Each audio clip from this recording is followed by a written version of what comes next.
Welcome to Good Vibes, the podcast that brings the timeless beauty of Eishes Chayil into the rhythm of real life.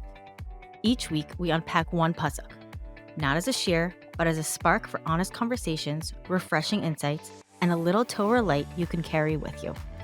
Because meaning shouldn't feel heavy, and connection doesn't have to wait for quiet.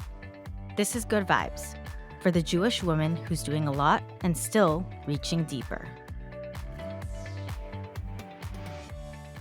Hello, everyone, and welcome back to the Good Vibes podcast. Today, we are up to Pasuk Lamed, and we're going to discuss what might be one of my favorite psukim. It actually is for sure one of my favorite psukim in Eishes Chayil, for sure, hands down. So here we go. Okay, so Pasuk Lamed says, Lo sir levesa mishalag, ki chol besa levusham shanim, which is loosely translated, somewhat translated to, she is not afraid for her household because of the snow. For all in her home are dressed in scarlet or shanim material, and we'll discuss that more. So the pshat of the pasuk seems simple. The Eishes Chayil takes care of her family. She makes sure that she has clothes out of scarlet, out of shanim for her family, and she's not scared of the snow, of the cold that's approaching. So the Malbim says that the Eishes Chayil takes care of her family. Previously, we discussed how the Eishes Chayil also takes care of other people. In last pasuk, we discussed how the Eishes Chayil takes care of the ani and the avion. So now it's saying she also takes care of her household. She takes care of her family too. So we're saying the Eishes Chayil doesn't only take care of other people; she takes care of her family as well. Now, the Matzudas David is saying that she's ensuring her family, that the pshat is that she's ensuring her family is physically prepared for the winter, right? How? They're being dressed in shanim. Now, shanim is scarlet, which is like a red. And it's actually interesting because scarlet is usually referred to as the color that we're not allowed to wear, like a deep red. The Mefarshim ask, why does it why is it specifically saying scarlet? And it's because scarlet represents warmth, this red warmth material. She is ensuring that her family is all set with warm clothes for the winter, for the snow. So she isn't afraid for their well being and warmth. That is like the face value. She makes sure that they're taken care of, that they have warm clothes. She's watching out not only for other people, but also for her family. Now, let's take this face value translation in a deeper sense.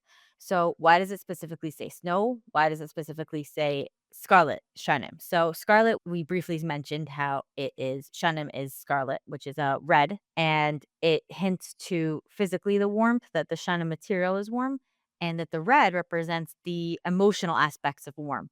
Now, the snow is not only cold, it is also numb. And the Eishes Chayil is gearing them up with scarlet, with shanim, which is helping aid the family for the cold and for the numbness of the snow. She's dressing them in warmth of love and connection and emotional security and love of Torah and love of mitzvos. And the cold represents the hardships of life, the bitterness of life, and also the numbness of living Yiddishkeit, let's say, by rote. And she fills them up and dresses them with the warmth only a wife and a mother can do. So the reason why I love this pasuk is because to me it really clearly shows this aspect of our role, which I personally really connect to and I really strive to try to do. So emotionally arming our families with warmth and with love and with the connection, as well as in terms of Yiddishkeit, bringing that warmth into our Yiddishkeit, bringing that warmth into the bren and his chachas of Yiddishkeit, of Torah and mitzvahs to our children. To me, these both aspects of warm, our emotional connection and our warmth in our Yiddishkeit, is something that is such a special role that's played by an Eishes Chayil as a mother, as a wife. It's fascinating to me when the pasuk has something that's so applicable to our lives. So that being said, I would like to introduce Rebbetzin Dershowitz. Rebbetzin Dershowitz is I'm very excited to have Rebbetzin Dershowitz on. I have been to Rebbetzin Dershowitz's chinuch classes, and Rebbetzin Dershowitz is a student of Rebbetzin Spetner for 18 years, and she gives many shirim on various topics. Her husband, Rabbi Dershowitz, is also the Rav of Kal Nachlas Yaakov. And the last 5 years, she's been giving in-depth chinuch courses. So I have partook in those in-depth chinuch courses. And luckily, we have her on. She's been so kind to spare some of her busy time to have her on and share with us what this means, the snow and the scarlet, and how to add in warmth into our homes in the emotional sense and in the chinuch sense. So welcome, Rebbetzin Dershowitz, and thank you so much for coming on. Thank you. And I really enjoyed what you said. And I'm honored to be part of bringing Eishes Chayil to life. Thank And you. thank you for doing this. To echo what you said before, it's actually interesting when I see there's lots of chinuch experts and chinuch courses and chinuch books and chinuch shirim. And it's funny when you go into Tanakh and to Mishlei and you see the same exact advice that all the modern people are so excited to discover. So this pasuk is actually the basic definition of chinuch. The way we give over ruchnius, the way we protect our children from the cold of the outside influences of the world is warmth. Chinuch is by definition warmth, love, pleasantness. That is the exact definition of what chinuch is. This pasuk in Eishes Chayil actually answers a very hard chinuch question we have. So let's say you have a nice long list of all the qualities that you would like to have your child have, that you would like to give over to your child. And let's pick brushing teeth, for example. So, brushing teeth is important.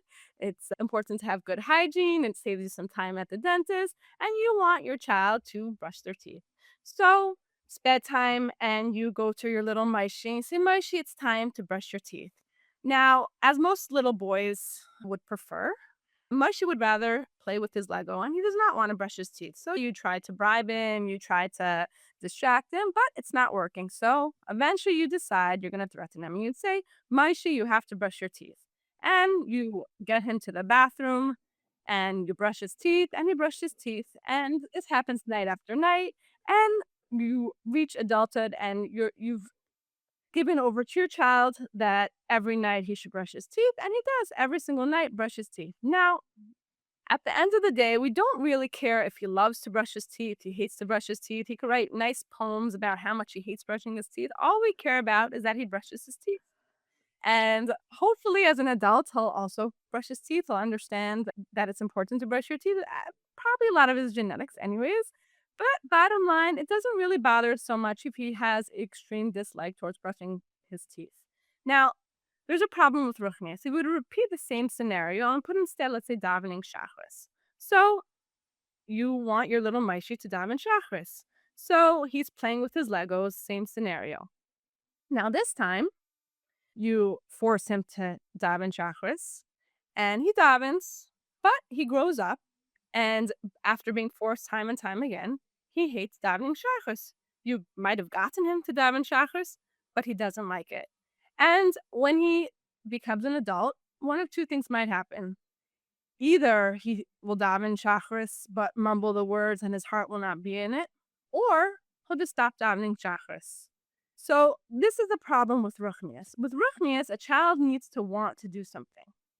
And how do you force anybody to want to do something? You can never force someone to want to do something. You can force your kid to do something, but you can never force a kid to want to do something. Hmm. So this is where the pasuk brilliantly answers this dilemma. How do we keep our child safe from the outside influences and get our child to want to have the warmth of ruchnias and to do proper chinuch? And that is the answer that the pasuk says, through warmth. The only way you can get someone to want to do something is through warmth, through love, through pleasantness. If we radiate love and warmth, our children want to come to us. They're going to want the warm, loving life of Torah and mitzvahs. They're going to want to be like the parents that radiate warmth and love. So practically, this means that there's a very important principle in chinuch. Discipline is never going to be chinuch. So for clarity's sake, discipline refers to any negative experience that you impose on your child. So orders that must be followed unless they love being ordered around. I have never met one of those. But if they love it, okay, so it's not negative. Giving your child no's, giving punishments, even criticism or raised voice. All these things are negative experiences, and we were going to put them under the category of discipline. So human beings are created, Hashem made us this way, that we do not like negative experiences. We like pleasant experiences. We like pleasurable experiences. So anything that is painful to a child, it will make them not want to do it. And anything that is pleasurable to a child will make them, yes, want to do it. So whenever there's discipline involved with a child, makes them not want to do that specific thing. So that is actually a good thing because we don't want them to run in the street. We don't want them to hit us. We don't want them to run out of the park. So, yes, discipline makes our kids not want to do those things. But whenever it's regards to ruchnias, whenever we're using discipline for ruchnias, forcing them to daven, forcing them to share, it will not ever make them want to do that thing. So it's a very clear principle. Discipline will never ever make a kid want to do something. What will make a kid want to do something? It's only love, pleasantness, and warmth. I think that in and of itself So, is just such a groundbreaking principle, and I remember learning it in your classes, and the first time that you mentioned it, I was like, "Wow, that's just so groundbreaking." Like, it's such a like, you keep calling it a principle. I feel like it's almost like a prerequisite to so many things that follow. yes. And it's sad because a lot of times when parents mistake this principle, they'll put so much time and effort into forcing their child to do something, to daven. And they say, but I worked so hard. I did so much chinuch with their davening, but they just didn't realize that they were making this very simple mistake, that Sure. discipline is not chinuch. So where does discipline come into in chinuch? So first of all, discipline can be sometimes used to set the stage for actual chinuch. So what does that mean? So let's say a child, they don't want to daven, they'd rather play with their Legos. And you can, with not too much pain slash protest, get them to daven. And then you give them reward and praise and attention, and you make them feel amazing that they daven. So the actual forcing them to daven was not chinuch. Mhm. It didn't make them want to daven. But the reward and praise and attention that you give after is chinuch. So you were using discipline to actually set the stage to actually do actual chinuch. Another concept is called sormeira. So sormeira, if something is happening, either being done to your child is doing something that is ruchnistically harmful, so you need to stop that. You cannot have a child doing something that's harmful ruchnistically or being with friends that are harmful in a ruchnius manner. So then you would use discipline. So if your child is lying and you're afraid it's becoming a habit, so you might punish to stop it because that might become a problem. If your child is staying up till 2 a.m. every night playing music and then they can't get up for chakras, you might put a stop to it because that's preventing them from actually doing what they would really truly love to do to daven, but the force of music is pulling them away. So you would stop that harmful influence. Sormera, you would stop that harmful influence in order to asay tov to actually do the actual chinuch eventually. But understanding the subtle and key difference is really the basic foundation of chinuch. Okay, amazing. So that being said, that's like the foundation of chinuch. Correct me if I'm wrong, but you're saying that discipline and chinuch can go together, but it's two separate things, and it's not the same thing, and that there's time and place for each one, but it's important as parents to know that it's not the same thing. Exactly. So then can you walk us through or guide us how we practically do that, or like what the pasuk is saying with the warmth, the actual chinuch piece, how we actually make sure that we do that and implement that in our homes? Okay, practically, our actual the pinup role that we're going to have for our children. So first of all, we're understanding that our role as a parent is not to fix our children. That is not our job description. Our children are born beautifully perfect, and sometimes I recommend people that love to fix other people, so get involved in a job that involves fixing people. That's why I thank my students for coming and hearing my musher speeches because you guys, they want to hear my musher and my children don't. So it absolves me of that need. So, what can we actually do? So, the two active roles that a mother has in the chinuch of their child is going to be number one, giving them life tools. There's so many life tools you can give your child. Some examples would be teaching them concepts of emotional regulation, teaching them concepts that nobody forces you to catch the ball, nobody can make you upset. You're not a victim, don't let other people control you.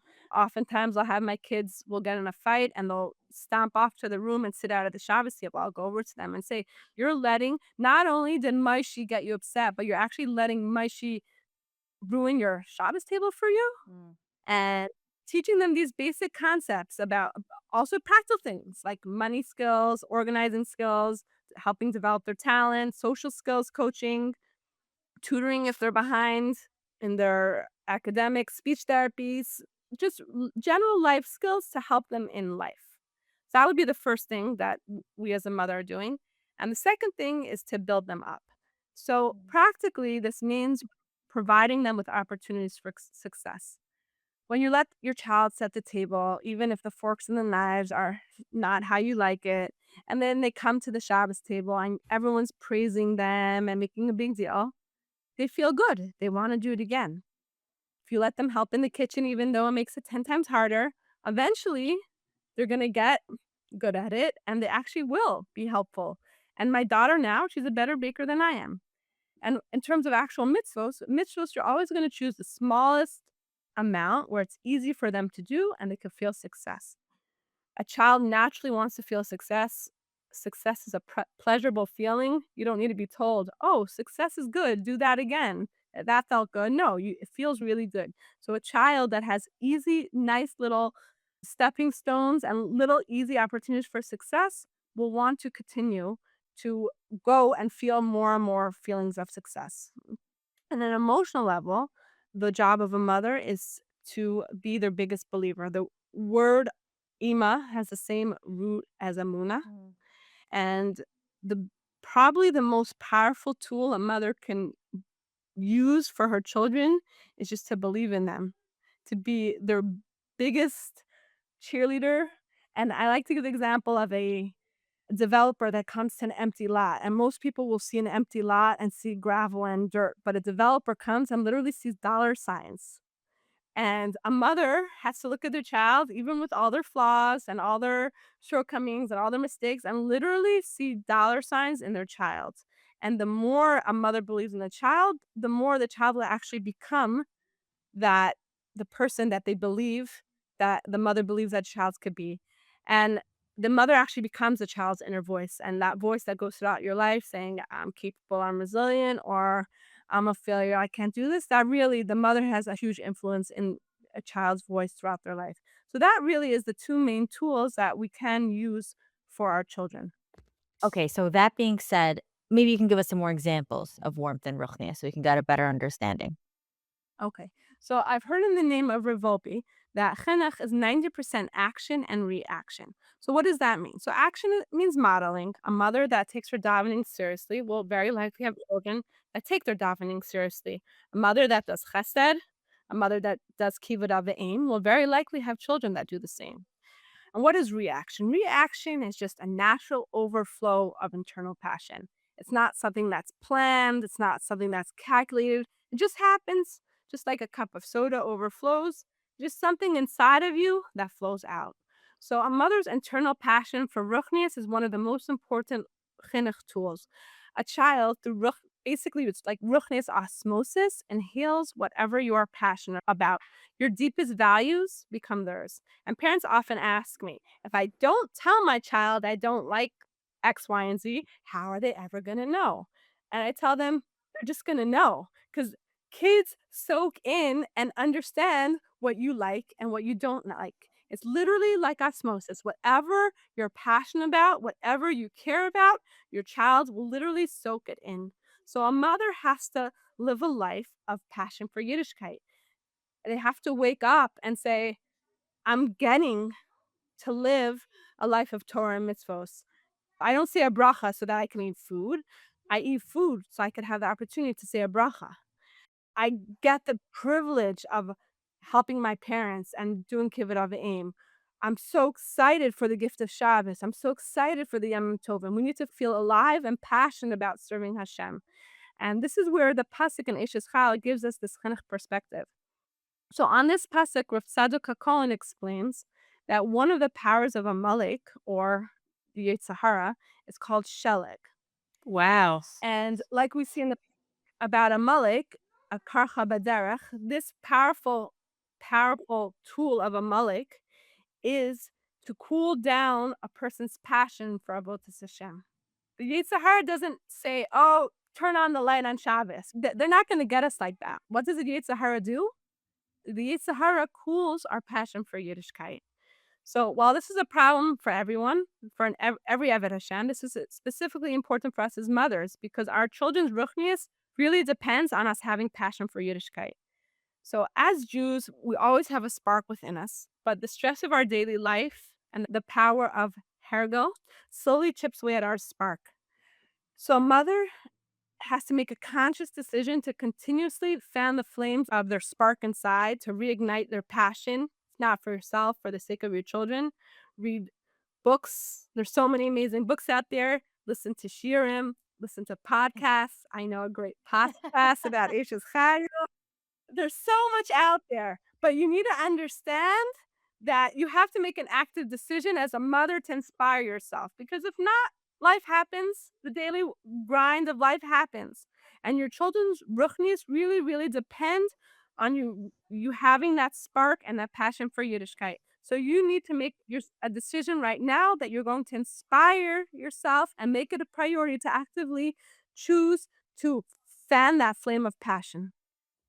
Amazing. Thank you so much. I feel like you really touched on how first of all, I'm blown away that Amalek is referred to as Shelag or Karach. I didn't know that. I mean, I then you said Karach B'derech, that I remembered that around Purim time that always comes up.